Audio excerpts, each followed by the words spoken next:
Brittney Griner pleaded guilty Thursday to drug trafficking charges in a Russian court and could face up to 10 years in prison. The WNBA star has been held for nearly 6 months since her February arrest in a Moscow airport, carrying allegedly cannabis vape cartridges in her luggage. The Biden administration says that Griner is being wrongfully detained and pledged to do everything possible to bring her back to the States. Just today, Secretary of State Antony Blinken confirmed that U.S. officials were able to attend her trial and deliver a personal letter from President Biden. But the administration's response so far has come under fire. Griner's wife, Cherelle, in particular, accused the White House of wasting time. President Biden finally spoke with her on Wednesday after receiving a handwritten letter from Brittney on the 4th of July, assuring her that they are working to bring Brittney home. At a rally that same night, Cherelle expressed her continued frustration. I'm frustrated. I'm frustrated that 140 days have passed since my wife has been able to speak to me, to our family, and to her friends.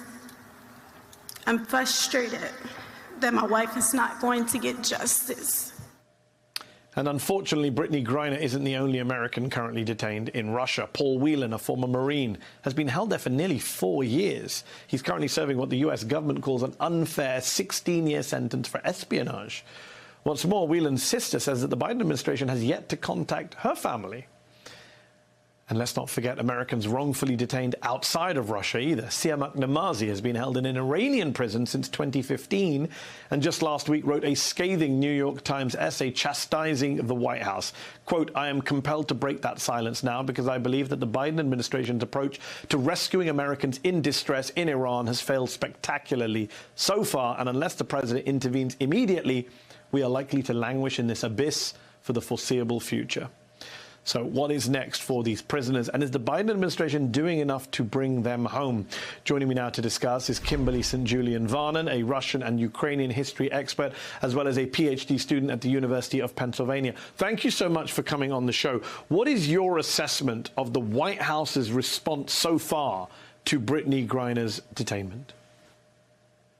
I think the White House and the Biden administration's response so far has been kind of wishy-washy. I think they are probably working and are working behind the scenes in securing Brittney's release, but having initial conversations with Brittney's family and supporters would have helped stave off a lot of this backlash that we've seen the past week in regard to getting Brittney released. But also, just a couple of weeks ago, we had the mistake with the phone call that should have happened between Brittney and Cherelle that had been planned for weeks, and that didn't happen because an official wasn't in office on Saturday to allow the call to happen.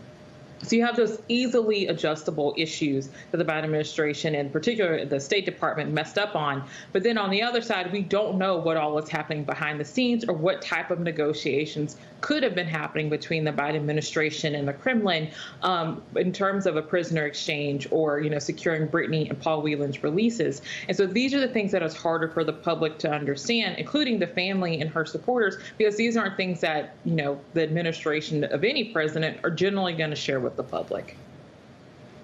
So let me ask you this. Brittney's coach, among other people, plenty of people have said this, but Brittney's coach said, and I quote, "If it was LeBron in Griner's place, quote, he'd be home." How true do you think that is? Is it because she's a black woman that she's getting less attention from American politicians and journalists?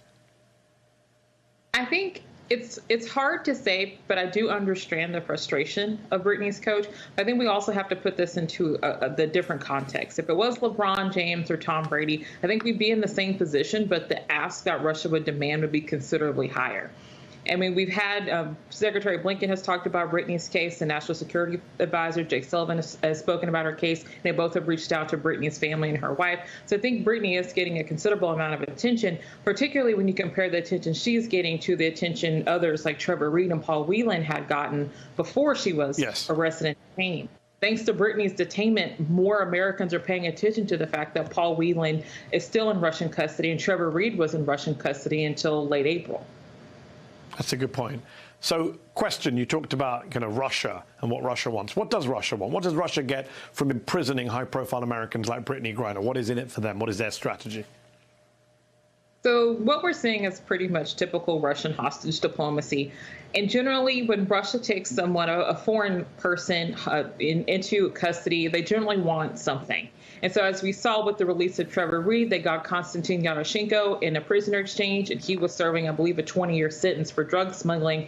So it's kind of setting the precedent that they want also high-profile or well-known Russians who are in foreign detainment. And right now, they've been really telegraphing that Viktor Bout is a key person that they want out of American custody. He's known as the Merchant of Death. He's serving a 25-year sentence in federal prison for arms selling and for selling arms to terrorist groups that wanted to kill American servicemen. So he's a very bad actor.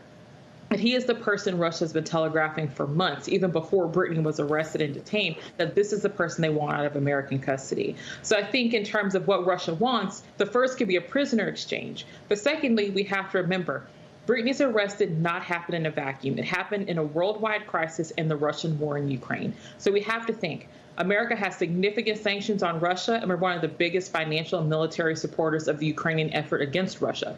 Could Russia ask for less American support for Ukraine? Could they ask for a lessening of sanctions? All of those things are now, they could be out for play because Brittany's case is high profile. So according to ESPN, Greiner's guilty plea, they say, could be the precursor to a prisoner swap. You mentioned Viktor Bout. Are there others? If the Americans don't agree to handing over an alleged arms dealer or a convicted arms dealer, is there others that could work? Could this prisoner swap work without Viktor Bout? I don't think it could. If you think about it from the Russian perspective, this is the biggest and highest profile American they've ever had in custody. And this is really the only way they have enough clout in terms of the foreigner, the American that they have to be able to get Viktor Bout out. So I think that's going to be key, is getting him out, or some heavy concessions in terms of American sanctions on Russia regarding the war. Here's a question for you then. You study Russian history and Russian relations with the West. Given how bad relations are right now, put it in some context for our viewers. How bad are relations now with the war in Ukraine and with the wider issues about energy and prisoners, etc., espionage, interference in elections? How bad are relations between the United States and Russia in a historical context, in a big picture? How far back do we have to go to get as bad as it is now? I don't think we have to go back too far. I mean, we could think back to the JFK and his administration with the Bay of Pigs crisis and the Cuban Missile Crisis. We're not quite there yet in terms of a threat of nuclear war. But since, I would say, the end of the Soviet Union, this is probably the worst our relations have been with Russia, where we have them actively committing war crimes in Ukraine, and we're supporting Ukraine militarily and financially. The sanctions are incredibly heavy, but also we have the problem of they have high stature American in their custody, but they also have Paul Whelan in their custody. So all of these things are coming together at really one of the worst times in terms of our relationship with Russia. Yeah, it really is coming together all the worst times. As I mentioned, you've got the espionage, you've got the election interference, you've got the war, human rights abuses, and now we've got prisoner issues as well. I did smile when you said we don't have to go that far back, and you gave us the Bay of Pigs and you gave us the Cuban Missile Crisis, which is kind of far back and also kind of scary, as you say. We're not, at least hopefully, nowhere near a nuclear conflict right now, especially with the war in Ukraine.